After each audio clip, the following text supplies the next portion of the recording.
नमस्कार, मैं रवि राय ज्योतिष सरोवर में आप सभी का हार्दिक स्वागत करता हूं। प्रिय दर्शकों, अपनी आज की वीडियो में हम चर्चा करेंगे सिंह लग्न की जन्म कुंडली में बनने वाले राजयोगों के बारे में। यानी वो कौन सी ग्रह स्थितियां हैं, वह कौन सी परिस्थितियां हैं जो सिंह लग्न में राजयोग का निर्माण करती हैं। तो आइए चर्चा शुरू करते हैं। शुरू से अंत तक बने रहिएगा। मैं कुछ सूत्र दूंगा आपको। ये सूत्र आजमाए हुए सूत्र हैं, परखे हुए सूत्र हैं, कई जन्म कुंडलियों पर लागू किए गए हैं और शोध के उपरांत मैं आप लोगों के सम्मुख यह प्रस्तुत कर रहा हूं। यदि आप अपनी जन्म कुंडली देखिएगा, यदि सिंह लग्न की आपकी जन्म कुंडली है या किसी आपके अपने की जन्म कुंडली है और यदि जन्म कुंडली में यह योग है तो आपको निश्चित उसका फल मिलेगा। साथ ही वीडियो के मैं अंत में यह बताऊंगा कि क्या कारण है जिसकी वजह से कई बार जन्म कुंडली में कुछ अच्छे राजयोग बन रहे हैं और उनका फल नहीं मिल रहा है और उसका उपाय क्या है। आइए चर्चा शुरू करते हैं। पहले सूत्र की तरफ हम बढ़ते हैं। देखिए, यदि सिंह लग्न की जन्म कुंडली में लग्नेश सूर्य लग्न में ही हो, अब जहां 5 अंक लिखा हुआ है यह लग्न है।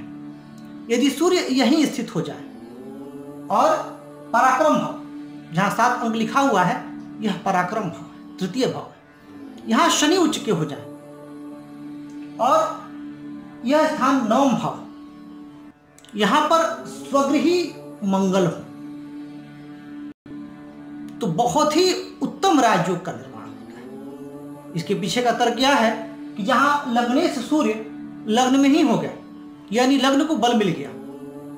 दूसरी परिस्थिति, पराक्रम भाव में शनि उच्च के हो रहे हैं और भाग्येश भी इस जन्म कुंडली में बली हो रहे हैं, तो व्यक्ति का पराक्रम उन्नत, व्यक्ति का भाग्य उन्नत और लग्न बली। तो यह योग जातक को जीवन काल में काफी ऊंचा उठाती है और जातक निसंदेह अपने जीवन में सफलता प्राप्त करते हैं। आइए दूसरे सूत्र की तरफ बढ़ते हैं। यदि सिंह लग्न की जन्म कुंडली में दशम भाव में शुक्र हो, यानी दशम भाव में शुक्र यहां पर स्वराशिस्थ होंगे, वृषभ राशि पर दशम भाव में मालव योग का निर्माण करेंगे और गुरु हो भाग्य भाव में, जहां 1 अंक लिखा हुआ है भाग्य भाव है, यहां देवगुरु बृहस्पति हो और सूर्य और बुध लाभ स्थान में स्थित हो। बहुत ही उत्तम योग। यह योग राज योग भी देता है और धन योग के लिए भी यह योग बड़ा अच्छा है।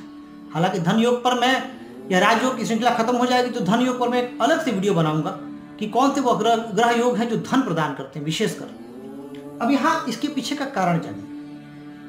लग्नेश सूर्य और धनेश और लाभेश बुध का संबंध कहां स्थापित हो रहा है, तो इनका संबंध स्थापित हो रहा है लाभ भाव में। लग्नेश का लाभ में जाना अपने आप में श्रेष्ठ, धनेश का लाभ स्थान में जाना यानी व्यक्ति अपने जो उसके पास धन होगा उसको निवेश करके लाभ कमाएगा, साथ ही अपने कर्म से भी लाभ, इस यहां योग बनेगा तो अपने कर्म से भी लाभ कमाएगा, क्योंकि इस योग में शुक्र भी तो स्वगृही हो रहे हैं और केंद्र में यदि शुक्र स्वराशिस्थ होते हैं तो मालव योग का भी तो निर्माण करते हैं जो पंच महापुरुष योग है। तो बहुत ही सुंदर स्थिति। और इसमें एक और खास बात यह कि देवगुरु बृहस्पति 9वें भाव में भाग्य भाव में स्थित होकर के इस कुंडली के भाग्य स्थान को बड़ा बलशाली कर देंगे। अब आपके मन में प्रश्न आएगा कि देवगुरु यहाँ 5वें भाव के स्वामी है तो अष्टम के भी स्वामी है, लेकिन पंचमेश का फल ज्यादा देंगे। मूल त्रिकोण राशि 5 में है, हाँ थोड़ा बहुत प्रभाव अष्टम का रहेगा, लेकिन देवगुरु है तो यहाँ शुभ फलों की ही प्राप्ति होगी। यहाँ से देवगुरु की जो 5वीं दृष्टि है वह लग्न पर जाएगी। 5वीं दृष्टि लग्न पर जाने की वजह से जातक अपने जीवन में जातक को की जो पर्सनैलिटी होगी वह अच्छी होगी। जातक पर एक ईश्वरीय कृपा भी होगी क्योंकि भाग्य स्थान में गुरु है। जातक के व्यक्तित्व में अध्यात्म रहेगा, जातक के व्यक्तित्व में धार्मिकता रहेगी और लग्न शुभ हो रहा है। सबसे अच्छी बात यह है कि यदि लग्न पर देवगुरु की दृष्टि पड़ना अपने आप में व्यक्ति को काफी हद तक जो है उसके व्यक्तित्व को चमका देता है। साथ ही देवगुरु की तो जो 7वीं दृष्टि पराक्रम स्थान पर जाएगी तो जातक के पराक्रम भी अच्छा होगा और देवगुरु की 9वीं दृष्टि 5वीं पर जाने के वजह से जातक के जीवन काल में संतान का भी सुख अच्छा रहेगा, बुद्धि भी अच्छी रहेगी। तो यह एक बहुत ही उत्तम स्थिति है। चर्चा के अगले पड़ाव पर चलते हैं। यदि सिंह लग्न की जन्म कुंडली में मंगल स्थित हो चतुर्थ भाव में, यानी वृश्चिक राशि पर, शनि स्थित हूं सप्तम भाव में यानी कुंभ राशि पर, शुक्र पंचम भाव में स्थित हूं और देवगुरु बृहस्पति स्थित हूं एकादश भाव में। बहुत ही श्रेष्ठ राजयोग और बहुत ही श्रेष्ठ धन योग। इसके पीछे का कारण जानिए, ऐसा क्यों। देखिए, जहां मंगल स्वराशिस्थ होंगे, इस जन्म कुंडली में मंगल परम योग कारक है, क्योंकि मंगल स्वामी है चतुर्थ भाव जो कि एक केंद्र, और मंगल स्वामी है भाग्य भाव जो कि त्रिकोण। मंगल यहां रोचक योग का निर्माण करेंगे। शनि सप्तम भाव में बैठ करके पंच महापुरुष योग शशियों का निर्माण करेंगे। ऐसा जातक अपने जीवन में अच्छा व्यवसाय से नाम कमाता है, उसके पास कोई विशेष गुण होता है, कोई कला होती है, और उस कला से वह व्यक्ति नाम कमाता है। अब आपके मन में आएगा कि मैंने शुक्र की स्थिति यहां क्यों रखी पंचम में। अब देखिए, इस जन्म कुंडली में शुक्र पराक्रमेश है और शुक्र दशमेश है। दशम भाव का पंचम भाव से संबंध बनना अति उत्तम, यह राजयोग की श्रेणी में आता है। यदि पंचमेश दशमेश की कहीं युति हो जाए, पंचम भाव के स्वामी दशम में चले जाए, दशम भाव के स्वामी पंचम में आ जाए, तो यह सब एक बहुत ही अच्छी स्थिति मानी जाती है। इस जन्म कुंडली में दशमेश शुक्र यदि आ जाए पंचम में यानी देवगुरु की राशि पर, साथ ही गुरु यदि स्थित हो जाए लाभ भाव पर। आपके मन में सवाल आया कि मैं लाभ भाव में देवगुरु बृहस्पति को क्यों कहा। देखिए, देवगुरु बृहस्पति पंचमेश होकर के लाभ भाव में जा रहे हैं, और उनकी स्वराशि दृष्टि जो उनकी सप्तम दृष्टि है, सप्तम दृष्टि आएगी कहां, पंचम भाव पर, और यहां पर एक संबंध भी बन जाएगा। किसका, पंचमेश का और दशमेश का, और यह संबंध होगा परस्पर दृष्टि संबंध, और यह परस्पर दृष्टि संबंध जातक को जीवन में अत्यंत ऊंचा उठाएगी। जब जब जातक के जीवन में इन ग्रहों से संबंधित महादशा आएगी, जातक खूब तरक्की करेगा, नाम कमाएगा। चर्चा को आगे बढ़ाते हैं। यदि सिंह लग्न की जन्म कुंडली में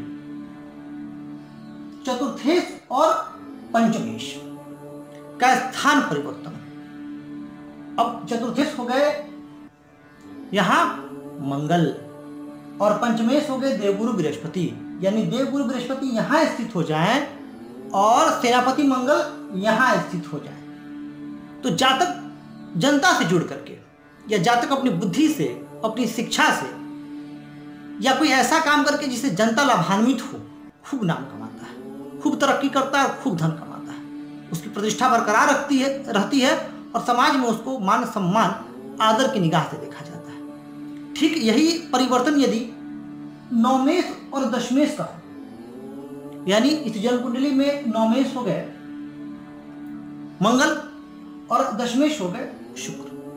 शुक्र यदि स्थित हो जाए भाग्य भाव में और मंगल स्थित हो जाए दशम भाव में, तो भी यह बहुत ही उत्तम योग है और जातकों को जीवन में सभी सफलता देगी। यदि नवम भाव में उच्च के सूर्य हो, पंचम भाव में स्वराशिस्थ गुरु हो और चतुर्थ भाव में स्वराशिस्थ मंगल हो, तो भी यह एक बहुत ही उत्तम राजयोग माना जाता है और सिंह लग्न के जातकों के लिए यह वरदान होता है। आगे चलते हैं, चर्चा को आगे बढ़ाते हैं। यदि देवगुरु बृहस्पति लग्न में हो, मंगल भाग्य भाव में और सूर्य बुध और शुक्र एकादश भाव में, फिर से ध्यान से सुनिएगा, देवगुरु बृहस्पति लग्न में, मंगल स्थित हो भाग्य भाव में और सूर्य बुध और शुक्र स्थित हो एकादश भाव में, तो यह योग जातक को अपने जीवन में बहुत ऊंचा उठाता है। क्योंकि लग्न से जो गुरु की दृष्टि होगी, यह लग्न में तो स्वयं स्थित होंगे, यहां दृष्टि और यहां दृष्टि, यानी ये भाव बहुत बली हो जाएंगे। सूर्य बुध शुक्र का संबंध, लग्नेश धनेश और दशमेश का संबंध, और लग्नेश धनेश का संबंध भी बहुत ही उत्तम माना जाता है। साथ ही लग्नेश दशमेश का संबंध भी अत्यंत श्रेष्ठ माना जाता है और यह जीवन में बहुत तरक्की देता है।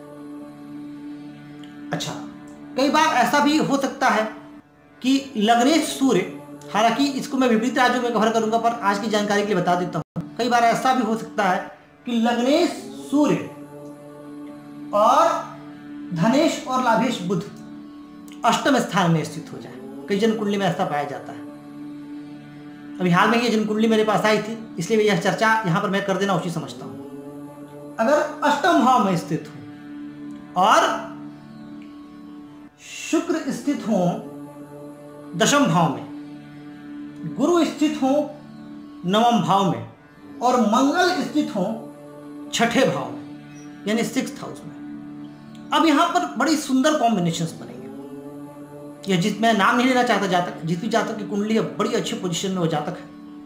अभी कुछ दिन पहले ही मेरे पास कुंडली आई थी उनकी। अब देखिए, अब मन में सवाल आएगा कि लग्नेश और धनेश सूर्य अष्टम भाव में चलेगा और बुध यहां नीच के हो जाएंगे मीन राशि पर, तो क्या फल मिलेगा? अब यहां पर मैं कहना चाहूंगा आपसे कि यहां पर अष्टम भाव में होने की वजह से प्रारंभिक जीवन में तो कठिनाई आएगी, लेकिन जातक अपनी मेहनत से, अपनी दृढ़ इच्छा शक्ति से उससे आगे भी निकलता है। इस जातक की जिसकी मैंने अभी बात की, जब इनके जीवन में गुरु की महादशा आई, इन्होंने बहुत तेजी से तरक्की की। गुरु इनके नवम भाव में और शुक्र दशम भाव में, बाकी स्थितियां कितनी अच्छी हैं।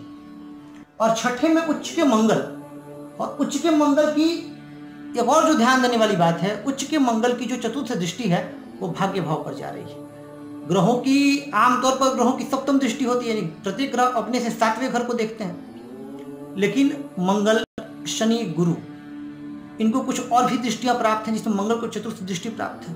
और मंगल 1, 2, 3, 4 अपने स्वराशि दृष्टि, यानी मेष राशि मंगल की राशि है, तो इनके स्वराशि दृष्टि जा रही है भाग्य भाव पर। तो प्रारंभिक कठिनाई के बाद ऐसे जातक अपने जीवन काल में खूब तरक्की करते हैं, खूब ऊंचा उठते हैं। और जब जब इनके जीवन में गुरु की महादशा, शुक्र की महादशा या शुक्र की अंतर्दशा, इनसे संबंधित ग्रहों की दशा आती है, तब तक ये जातक अपने जीवन में खूब ऊंचा उठते हैं, खूब धन कमाते हैं। हाँ, ये जो ग्रह स्थिति मैंने बताई, ये धन के लिए बहुत अच्छा है।